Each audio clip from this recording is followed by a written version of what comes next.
이번 영상은 우리 몸에서 비타민이 부족할 때 나타나는 증상에 대해 알아볼까 합니다.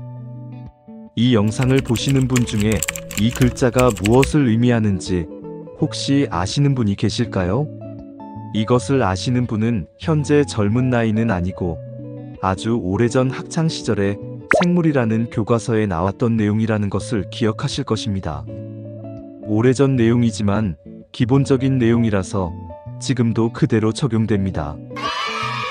약, 각, 피, 괴, 곱은 각각, 야맹증, 각기병, 피부병, 괴혈병, 곱추병의 앞글자만 나타낸 것입니다. 그럼 여기서 어떤 비타민이 부족할 때 이러한 증상이 나타날까요? 먼저 이것부터 기억하시면 됩니다. 비타민 A, B, C, D. 그럼 좀 전에 야각피 괴곱과 A, B, C, D를 나란히 놓으면 이렇게 되는데요. 앞으로 기억하기도 좋고 또 쉽게 이해되시리라 생각합니다. 즉, 비타민 A가 부족하면 야맹증이 생기는데, 야맹증은 말 그대로 밤눈이 어둡다는 것처럼 밤에 사물이 잘 보이지 않거나 밝은 곳에서 어두운 곳에 들어갔을 때 다른 사람보다 더 늦게 사물이 보이는 증상입니다. 암 수능이 지연되는 현상이라고도 합니다. 비타민 A가 많은 음식으로는 간과 우유, 달걀이 있고 지방이 많은 생선이나 녹황색 채소와 과일 등에 많이 있다고 합니다. 다음으로 각기병입니다. 각기병은 좀 생소할 수도 있는데 대표적 증상으로는 식욕저하 및 체중의 감소와 무기력증, 단기 기억력 상실 및 근육 약화 등 여러 가지 증상이 있는데, 이는 비타민 B1이 부족해서 발생하는 증상으로 팔다리의 신경이 약해지고 근육이 허약해지는 병으로 흰 쌀밥만을 주식으로 하는 지방의 사람에게서 많이 발생했다고 합니다. 사실 요즘에는 흔히 볼 수 있는 병은 아닙니다만 알코올 중독자나 티아민이 부족한 어머니에게 모유를 수유받은 아기에게도 나타날 수 있다고 합니다. 비타민 B1이 많은 음식으로는 현미, 보리, 말린 곡류와 돼지고기에 다량 함유되어 있다고 합니다. 다음은 피부병입니다. 이 피부병에 대해서는 시청자 여러분들께서도 그 증상을 잘 아시는 것처럼 피부에 나타나는 각종 질환 및 염증 증상인데요. 물론 피부병도 여러 가지 증상이 있기 때문에 여기서는 일반적 증상만 다루므로 증상이 심하거나 특이할 경우에는 반드시 의사의 검진에 따라 처방을 받으셔야 합니다. 대표적인 증상으로는 구강 및 입술 문제로 구각염 및 구수염, 설염이 있고 입 주변이 갈라지고 쓰린 증상과 피부 문제로는 지루성 피부염과 코나 입 주변처럼 얇고 연한 피부 부위에 염증이 생기고 눈의 문제로는 결막염과 각막염이 있으며 기타 문제로 피로감, 빈혈, 두통 등의 증상이 있습니다. 이 증상은 아까 비타민의 알파벳 순서인 세 번째 B에 해당되는데요. 바로 비타민 B2가 부족할 때 생기는 증상입니다. 비타민 B2가 많이 들어간 음식으로는 유제품과 달걀, 녹색 채소, 견과류, 고기 및 생선류, 통곡물과 버섯, 그리고 과일이 있습니다. 다음은 네 번째인 괴혈병인데요. 이 병은 비타민 C의 부족으로 생기고 비타민 C의 부족한 기간이 3개월 이상 진행되면 증상이 나타납니다. 대표적인 증상으로는 우리 몸의 어느 기관에서도 나타날 수 있는데, 우선 출혈, 전신 권태감, 피로, 식욕부진 등이 나타나고 피부가 건조해지고 거칠어지다가 결국 피하 출혈이 나타나게 되는데, 특히 우리 몸에 압력을 받는 잇몸, 근육, 뼈의 막과 피하 점막이 약해지면서 피가 나오고 그 부위의 통증과 함께 혈뇨와 혈변이 생길 수도 있습니다.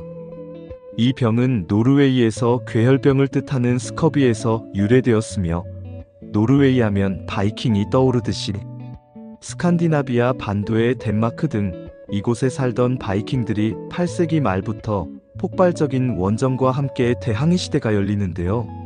오늘날 세계 역사에 큰 흐름을 만든 이 무시무시한 바이킹들조차 두려움에 떨게 만든 것이 있는데, 바로 이 괴혈병이었습니다. 그들은 쉽게 피곤해지고 허약해지며 팔다리가 붓다가 잇몸에서 피가 나고 관절에 물이 차고 폐와 신장까지 문제가 생겨 결국 죽음에 이르는 고약한 병이 도대체 왜 생기는지 몰랐는데 이 원인을 알기까지는 그 후로도 1000년이 더 흐른 뒤였습니다. 이 원인을 알기 전 사람들은 원거리 항해는 선원들이 괜찮은데 왜 오랜 시간 항해를 하면 이 병에 걸리는지 몰랐었습니다. 지금의 현대인들은 비타민 C가 부족하면 이 증상이 나타난다는 것을 금방 알지만 옛날 사람들은 이 사실을 몰랐던 것이었습니다.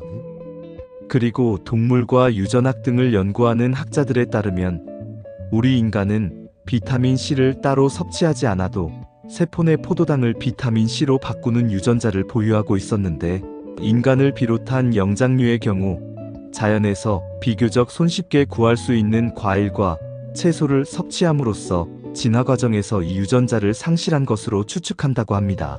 비타민 C는 여러 가지 과일이나 채소에 많이 들어있으며 특히 콩나물에 비타민 C가 많다고 합니다. 그리고 요즘 웬만한 비타민들은 약재 형태나 건강보조식품 등으로 많이 나와 있어서 이런 병 때문에 고생하는 사람들은 그리 많지 않은 것 같습니다. 그리고 비타민 C의 효과와 효능은 더 다양한데요. 바이러스 질환 예방에도 효과가 좋아 감기나 대상포진에도 효능이 있고 노화를 방지하며 우리 몸의 면역 체계를 강화해 준다고 합니다. 하지만 많은 음식과 약들이 그런 것처럼 많이 먹는다고 좋은 게 아니므로 자신의 몸과 건강 상태에 따라 복용하셔야 합니다. 마지막은 곱추병인데요.